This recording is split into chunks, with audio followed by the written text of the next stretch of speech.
We are officially in like the middle of summer. I went to a Yankees game last night. Guys, the food, I know it's not about the food, but honestly, I feel okay about talking about the food because everybody knows that's really why I go to a lot of sports games is for the food. So let me just tell you about the spread. We were very lucky. We got to go to this Audi restaurant and it was very special because all the food was free. I mean, I know it's not actually free, but like free to me. And it was just really exciting. And there's a buffet. And let me tell you about the stations. So there was a hot dog station. I was a little concerned that it was going to be so fancy that there like weren't going to be the hot dogs, but sweet Alana, she was like, oh no, there's hot dogs, I got you. Took me right to the hot dog station, had devoured one of those before I even sat down. There was a quesadilla station, there was a chicken finger station, there was a steak sandwich that made me see God, okay, because you don't want to know why. They had horseradish sauce. He was like, do you want horseradish? And I was like, do I want horseradish? And I was just yapping away to everybody in there. I was like, there's a big misconception that ranch is my favorite white dip / sauce, but it's actually horseradish, and I feel like it's just a really underrated one. And they were like, okay, bitch, just move it along. Anyway, it was fantastic. Tinx, did you stay for the whole game? I stayed for 8 innings, 8.5. That's a lot, okay? And I don't want to do the bit of like, oh, I don't understand anything, like it's silly, blah, blah, blah. So last night I learned the basics of baseball. I grew up in England and we don't have baseball there. We have cricket, which only men play, and then rounders, which I don't know if you guys know about rounders or if you've ever like heard about me talk about it anymore, but it was the most fun game that we used to play in school.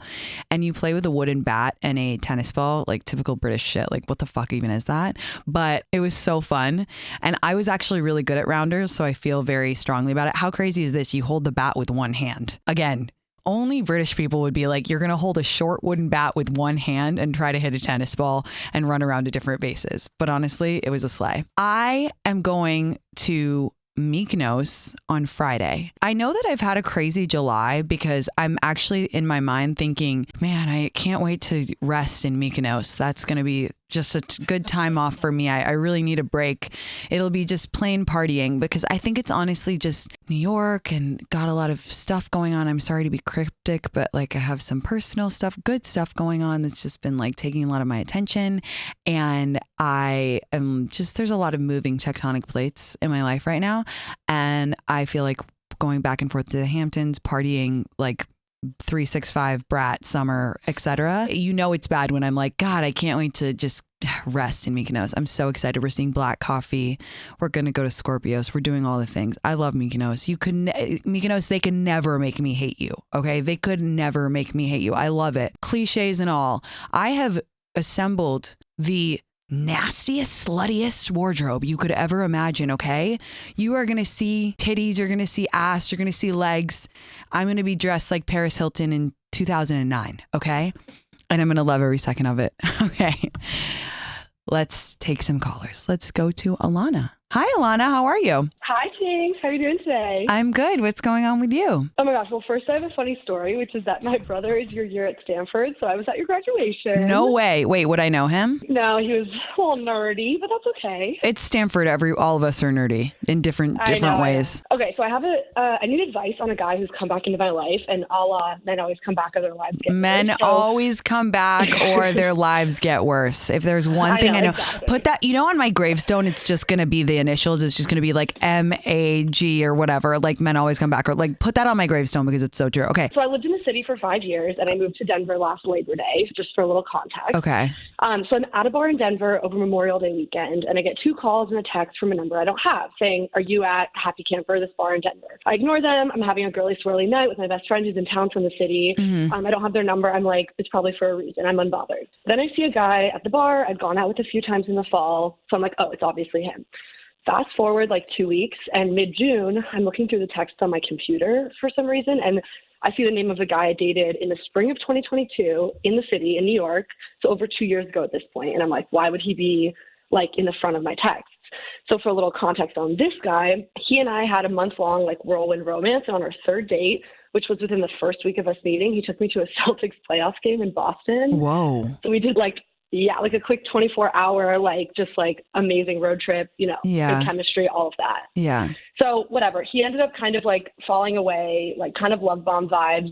And he was like not ready for a relationship, whatever, but treating me like a girlfriend. So I was like, okay, for my sanity, I'm out. I just need to like move on from this. Good for you. So imagine my surprise when it's his name on my computer. From like he was the guy who texted you about Happy Camper. Okay. Yes. And I'm like, yeah, it was me. Like, do you live here? Why didn't you say hi? Like, I have so many questions. Yeah. We don't speak. Like, we don't have any contact, no social, etc. Anyways, we like FaceTime that night and reconnect. It turns out he had been in Denver for the last 6 months. Like, he's back on the East Coast doing a summer in Maine, but he's debating moving to Denver. All of that's to say, I'm finally like in a position of power with him, which I wasn't when we first were seeing each other. And I definitely want to keep that. But I'm also so curious, like, if we even have chemistry, like, have I built it up in my head? It's been 2 years. The question is, I have a wedding that I might get a last minute +1 to in Park City in about a month. And he's joked about me taking him, which I've been like, wow, it's quite presumptuous of you to assume that is a guy I haven't seen in 2 years. But he offered the idea for me to come visit him in Maine. And so I'm like tempted because I'm like, how spontaneous and carefree and like summer of outside vibes. But also, go to Maine, but don't invite him to the wedding yet. I think go and see how the vibes are. Yeah, go and see how the vibes are. But like you said, you're in the power now. Easy breezy, beautiful cover girl. You are just so chill. You are breezing into Maine to eat some lobster and wear a fucking cable knit sweater. And he happens to be there. Oh, great. Yeah, you're going to see him, but you're just having the best summer. You're just living your best life and you're just going to see and have a good time. And that's the attitude to have. Not that we're into game playing. About a boy. But you're not going as some like ultimate, like bring him before the tribunal to see if you have chemistry. It's just like, okay, fun. I love Maine. Oh my God. I love the beach. So cute and girly, like fun. Like, oh man, you happen to be here. How fun is that? Yeah. I think go see him. I think like a 2-dayer, like a just two-nighter. So have you guys been talking a lot since you reconnected? Yeah, we've like FaceTime a couple times and we've like texted here and there. Not that I'm trying to get him to prove himself, but I would wait for him to bring it up one more time and then be like, okay, I'm down. Yeah. Just be like, and then just book it and be like, you know what? I'm actually free. Like, let's go. And then if he says anything about the wedding again, I would just like literally brush it off and laugh. You need to wait to see how Maine goes before you invite him. So true. Like, not be like, this is a test. Just like, play it all off. Don't even talk about the future, the past, the vibes. Like, I would really advise you to be present. I trust me. I know in these situations, you get a couple glasses of wine in you and you're like, in 2022, I was just wondering why you weren't ready to commit. Now I have a bunch of fucking questions about that, but don't do that. Okay. Trust me. Just don't do that. Like truly just be in the present moment, not about the future, not about the past. All we have is now. Just enjoy the trip to Maine and then see how it goes. And if you like it, just wait till you get home, have a sleep. And then if you still want to invite him to the wedding, invite him to the wedding. So true. Okay. I'm going to channel that because it's hard not to go in the past, but I still appreciate it. It's so hard, but it's like, you're not going to get anything out of it. That's what I would say. You're not going to get any, like, he's not going to say, and even if he does, I'm kind of like actions speak louder than words. So, okay, he wasn't ready for a relationship. How many fucking ways can you say that? You know what I mean? Yeah.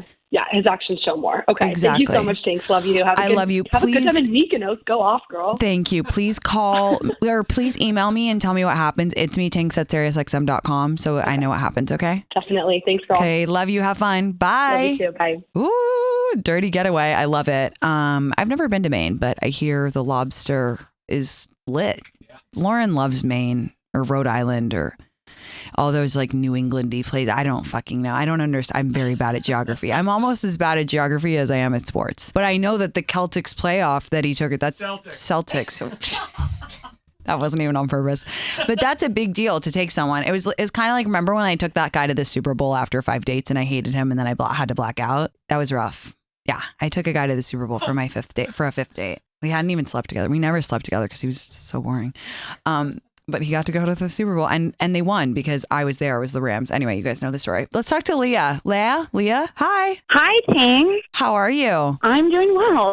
I'm kind of nervous, but so happy to talk to you. Don't be nervous. We're just yapping on the phone together. Tell me what's going on. For context, my husband and I have been together since I was 21 and he was 24. Okay. And I'm 30 now. Okay. A while.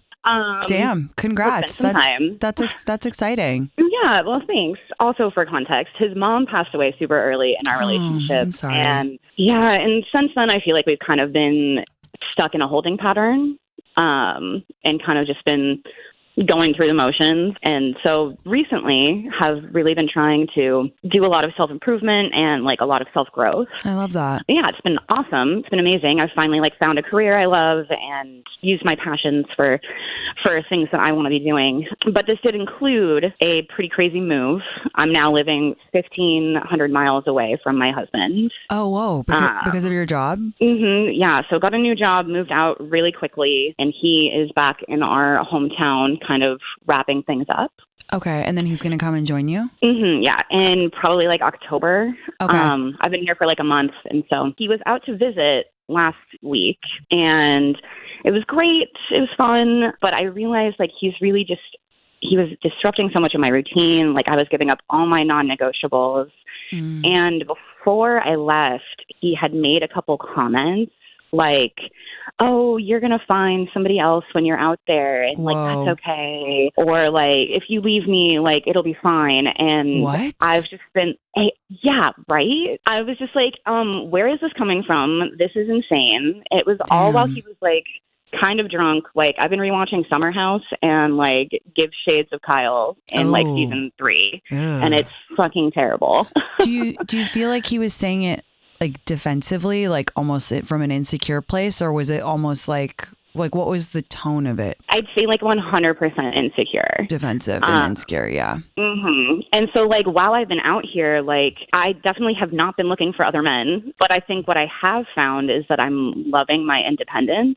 Right. And I'm like wondering if it's just because I've never really lived on my own before. Yeah. I went from roommates to living with him. Yeah. Or if there's like bigger issues here. Are you still in love with him? I mean, yes, I think I love him very much. I think the drunken tantrums definitely put a toll on it.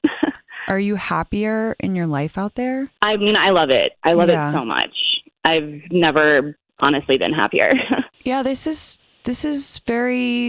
deep. There's a lot going on. I think for starters, I'm so happy that you did that work on yourself and you have had this space to get to know yourself separate from him because, you know, you did get married or you did get together with your husband very young. And I think it's so wonderful that you've had this opportunity to do the work, find a job you love, explore a new city, create non-negotiables that are fueling you and filling up your cup. I think you're not going to know to what extent the situation is until he fully moves to join with you. But I wouldn't fear it. Okay. I know it seems scary because, you know, you're like, whoa, I have this incredible new life and my husband is making these passive aggressive comments and the future is uncertain. I really wouldn't fear it. I would say one thing my therapist always says when I'm like, oh, I'm like future tripping or whatever. She's always says the attitude is like, bring it on because you're ready to deal with whatever the changes are that are coming. And when he arrives to be there for good, you must not give up your non-negotiables. You must not change the things that are giving you life and fueling you. And by the way, it's okay if you've changed. When you marry someone, you are not committing to never changing. And I think growth is necessary and beautiful for all humans, but especially for women. Sometimes we take a little longer to come into ourselves and you might be just in a blossoming era. Who knows what that holds for your relationship or how that will affect your relationship, but you can't go back inside your shell. And I don't think you will, because I think it's like really hard to do that once you've kind of like been awoken, but you can't like dampen your light just because of him. So I think change is afoot. Fine to acknowledge, good to acknowledge, change is healthy. You can't halt the change that you're going through when he arrives. You just got to kind of play it out. Okay. Thank you so much. Like, I think I've kind of known that, but I just really needed to hear that, especially from you. So thank you so much. I love you and I'm really proud of you. I'm really proud of you. Okay. You. It takes a lot of courage. I wouldn't have jumped and like made this move if I hadn't been listening to you for like the last couple of years. I So love you. thank That's you so so kind. much. I'm proud of you. It was all you.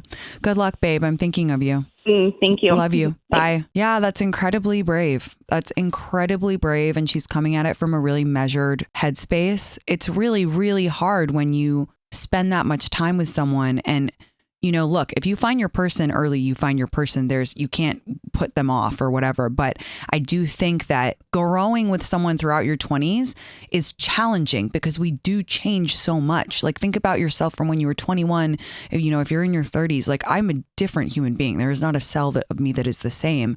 And there's a lot of growth and a lot of change that goes on. And especially if you get into a relationship before you've done the work, I'm putting that in quotes, but you guys know that's why I'm always encouraging you, if you are single, to take that time to invest in yourself, to find your non-negotiables, to fill up your cup, to know yourself completely, so that when the right person does come and drop in, you're good to go. And you know where your boundaries are. You know what your non-negotiables are. You know what kind of a relationship you need and where your limits are. It's interesting. I wish her the best. She's got a good head on her shoulders, though. She'll figure it out. Okay, we are going to take a super quick break, but I want to talk to all of you. So if you're on the line, stay on the line. This is To Me Tinx Live. I will be right back.